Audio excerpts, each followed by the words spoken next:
In the explosive week of June 9th to 13th on the bold and the beautiful, chaos escalates and alliances begin to crack as Luna Nozawa spirals out of control, pushing the boundaries of everything her family and friends have tried to protect. What begins as a tense concern soon escalates into a full-blown crisis when Remy Price appears at a shooting range, only to find Luna already there, locked into a mindset that's both dangerous and unpredictable.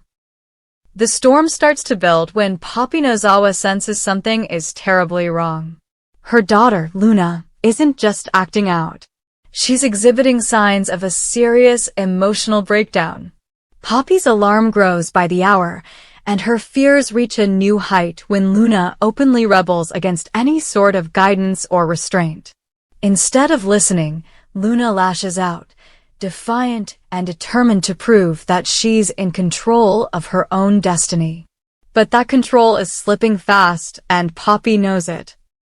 The tension between mother and daughter snaps in a fiery confrontation where Luna coldly declares that she will not be stopped by anyone, not even her own mother.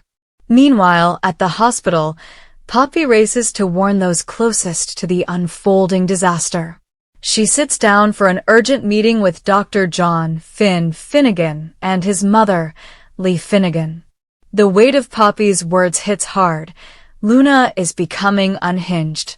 Poppy no longer believes she can protect her daughter alone. She needs help, and fast. Luna's mental state is deteriorating, and the fear is no longer about embarrassment or defiance. It's about safety. Poppy has reason to believe Luna may be preparing to take drastic, even violent, action. At the same time, Finn is blindsided by another troubling encounter, this time with Liam Spencer. Liam, already strung out and popping pills to keep himself steady, corners Finn and vents his growing anxiety about Steffi Forrester's safety. Liam is convinced that something is coming, and it's coming fast. He doesn't trust Luna, and he doesn't trust the silence that's fallen over her recent actions. The threat, as Liam sees it, isn't just theoretical. He wants answers. What is Finn doing to protect Steffi? How are they going to make sure she stays safe? Finn listens, clearly disturbed, but it's not just Liam's paranoia that's eating away at him. It's the convergence of too many strange coincidences. The warning signs are everywhere, and with Poppy's new confession, a clearer and darker picture begins to form. Luna isn't just spiraling emotionally. She may be on the edge of something catastrophic. As this powder keg of emotion, secrets, and fear reaches a tipping point, Luna herself makes a bold and dangerous move. She arrives at the shooting range alone, her mind spinning with determination and desperation. There's a coldness to her now, a clarity that's unnerving. She's here with a purpose. She starts setting up her station, testing her aim, training herself on the target. Is it preparation? Or is it a plan? But fate throws in a new variable. Remy Price, the charming and enigmatic figure from Luna's recent past, also walks into the range. The moment is charged. He recognizes her immediately. Luna, is that you? Remy's voice carries a mixture of surprise and genuine excitement. For a moment, Luna's hardened expression softens. She remembers him.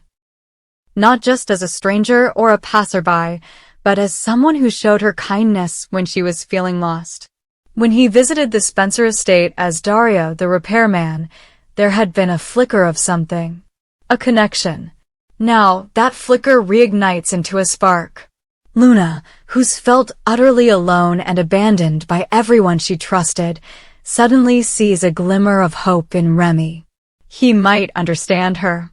He might be the one person who doesn't look at her like she's broken.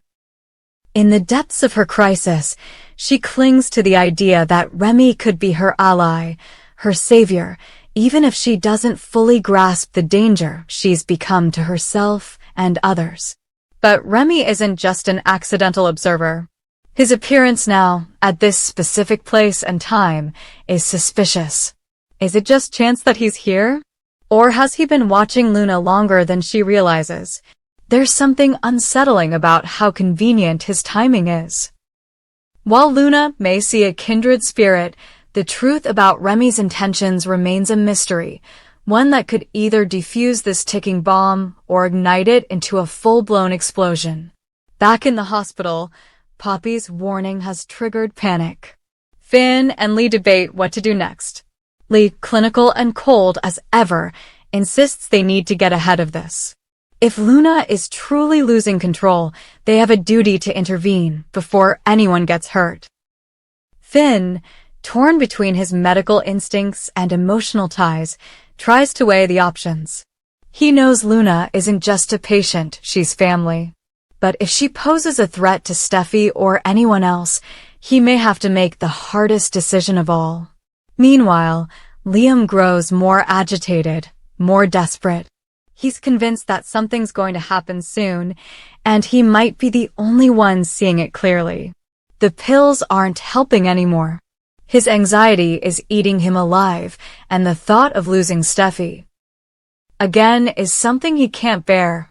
He starts shadowing her, watching her, trying to insert himself into her orbit under the pretense of protection. But Steffi, strong-willed and sharp, isn't thrilled about being hovered over. Still, something in Liam's voice, some part of his unfiltered panic, gets through to her. Maybe he's overreacting, but what if he's not? Steffi can't ignore the fact that people are starting to treat Luna like a liability. She starts questioning her own judgment. Should she confront Luna? Should she talk to Poppy directly? Or is it already too late? Back at the range, Luna's conversation with Remy turns from warm to intense. She opens up, unloading months of pressure, betrayal, and isolation. Remy listens, but his questions are pointed. He wants to know what she's really doing there, why she's been practicing with such intensity. Luna tries to laugh it off, but there's an edge in her tone that betrays her deeper intentions. She's not just shooting for fun. She's preparing for something. Remy senses the danger and begins to shift. His body language changes. He goes from relaxed to guarded.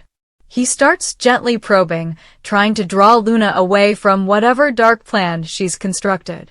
But Luna picks up on the change. She senses he might be just like the rest, here to stop her, not understand her. Her defenses go back up. The cold mask returns. She steps away from him, picks up the weapon again, and resumes her aim. At the same time, Poppy, Finn, and Lee are racing against the clock. They've put the pieces together and realized where Luna might be. A team is assembled to find her before anything irreversible happens. Liam, hearing the commotion, insists on coming too. He's not waiting around while the woman he loves might be walking into the crosshairs of a deeply unstable young woman. And the clock keeps ticking. As the week barrels toward a dramatic cliffhanger, Luna's world begins to unravel in real time. Her grip on reality thins. Her interactions with Remy teeter between meaningful and menacing. And all the while, Poppy's worst fears are about to come true. The daughter she fought so hard to protect has crossed a line, and the next move might end in tragedy. Who will reach Luna first? Will Remy be able to defuse the moment? Or is he part of the problem? Will Liam make things better or worse? And most importantly, can Finn and Lee find a way to pull Luna back from the edge before it's too late? The Bold and the Beautiful is headed straight into one of its most intense weeks yet, where every moment is packed with tension, betrayal, and the terrifying possibility that someone won't make it out alive. In a week where secrets unravel and power shifts violently beneath the surface, The Bold and the Beautiful accelerates into high-stakes territory, delivering a relentless storm of confrontation, manipulation, and long-buried truths that no one was prepared to face. The catalyst? A discovery so explosive that it threatens to upend every fragile alliance still standing. Poppy Nozawa may have given birth to a second child in secret. One who has unknowingly walked back into her life and is already entangled in a volatile situation spiraling out of control. His name? Remy Price. It begins with Dr. Lee Finnegan doing what she does best, investigating. Driven by her growing suspicion of Poppy's erratic behavior and Luna's troubling descent into instability, Lee pulls medical records, old hospital charts, and birth registries. Her instincts are razor-sharp, and what she finds leaves her cold. There's a file, nearly buried in a sea of archived documents, that shows Poppy once delivered a baby boy under a pseudonym, with no father listed and no official adoption record. The name on the file has long been scrubbed, but the blood type, genetic markers, and other biological data confirm it. That child was born to Poppy Nozawa. That child is very likely Remy Price. The implications hit hard and fast. If Remy is Poppy's son, that means Luna has a brother she never knew existed. But more than that, it gives Lee a weapon. A weapon she can use to neutralize the threat she believes Poppy and Luna pose to Steffi Forrester. Because if Lee can get proof of the familial tie and control how that information is revealed, she can force Poppy into submission. She can silence Luna. And she can finally pull the strings behind the scenes without the need to beg or plead. This isn't just about protecting Steffi anymore. It's about domination, control, and justice as Lee defines it. While Lee is quietly gathering this leverage, Poppy is completely unaware of the discovery. She's consumed with panic over Luna's behavior, convinced that her daughter is on the brink of doing something drastic. Her warnings to Finn and Lee about Luna's psychological unraveling have already caused waves. But now Lee plays it cool. She lets Poppy talk. She lets her cry. And she waits for the moment Poppy's desperation makes her vulnerable enough to exploit. That moment is coming fast. Meanwhile, Luna continues down a reckless path. Her visit to the shooting range, her obsession with Steffi, her volatile energy, it's all building towards something dangerous. But it's her chance meeting with Remy Price that throws everything into a new dimension. Luna doesn't know who Remy really is. She thinks he's just a guy who happened to be in the right place at the right time, a fellow outsider, someone who gets it. But now, there's a possibility they share blood. A brother and sister, completely unaware, bonding over shared alienation, unspoken trauma, and a growing resentment toward the same people. Remy, for his part, is confused. He recognizes something familiar in Luna, something that makes him stick around, ask questions, stay engaged. He doesn't have any concrete reason to believe they're related, but he senses something deeper. And as he listens to Luna's spiral about betrayal, freedom, and rage towards Steffi, he begins to wonder if he's meant to do more than just listen. Is he meant to intervene? Or is he being pulled into something far more personal than he ever imagined? Back at the hospital, Lee begins her next move. She quietly orders a DNA test using samples gathered from Remy's old records. Scraps of data, hair follicles, trace information that can now be matched against Luna's recent samples and Poppy's archive charts. She's not waiting for permission. She's going to confirm what she already believes. Remy is Poppy's son. And when the results come back positive, Lee doesn't waste a second. She calls a private meeting with Poppy. What happens in that room isn't just a confrontation, it's a reckoning. Lee lays it all out. The birth, the hidden file, the DNA match. She doesn't scream. She doesn't gloat. She simply makes her position clear. I know Remy is your son, she says coldly.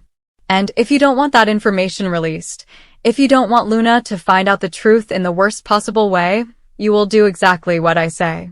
Poppy is stunned. The color drains from her face. She denies, deflects, but it's useless. Lee has the proof. And now she has the power. Poppy begs her to understand.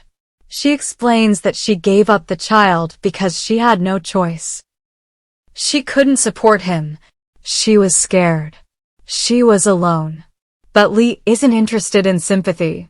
She has one demand, and whatever Luna is planning, get her under control, and make sure she stays away from Steffi.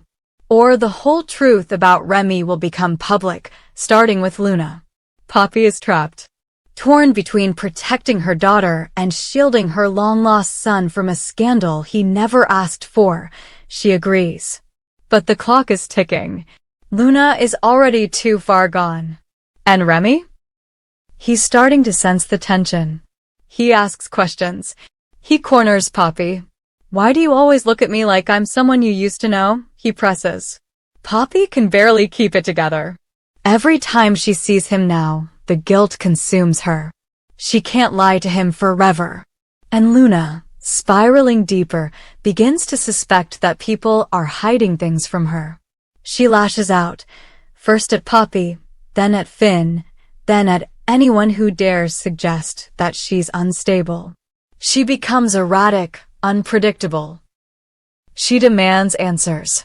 She starts to dig into her family's past.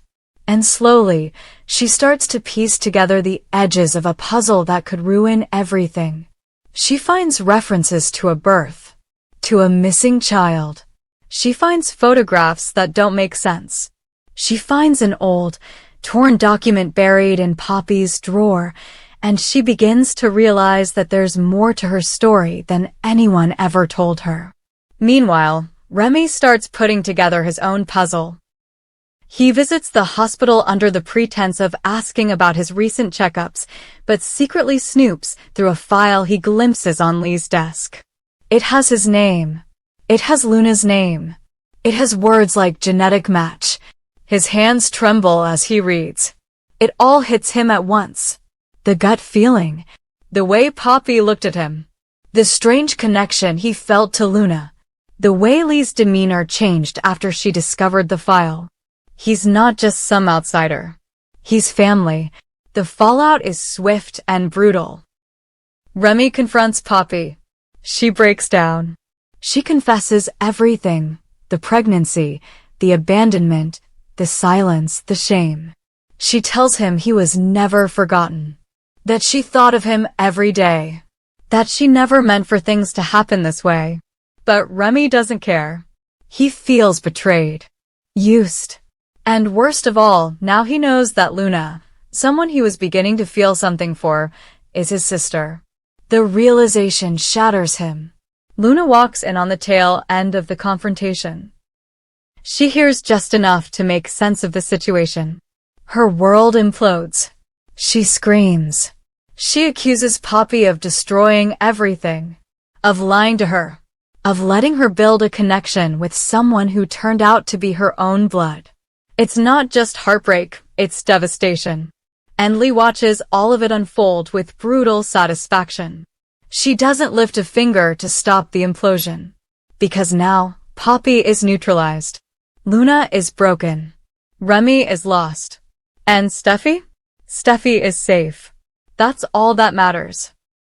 But the damage doesn't stop there. Luna vanishes for hours. When she returns, she's colder, harder, changed. She tells Poppy she wants nothing to do with her. She tells Finn she no longer trusts any of them. And she tells Steffi, with icy precision, that this isn't over. Remy leaves town. Or so he claims. But before he disappears, he warns Lee, you think you've won. But you don't know what you've started. And Lee? She smiles. Because in the bold and the beautiful, winning isn't about love or truth. It's about power. And right now, she has all of it.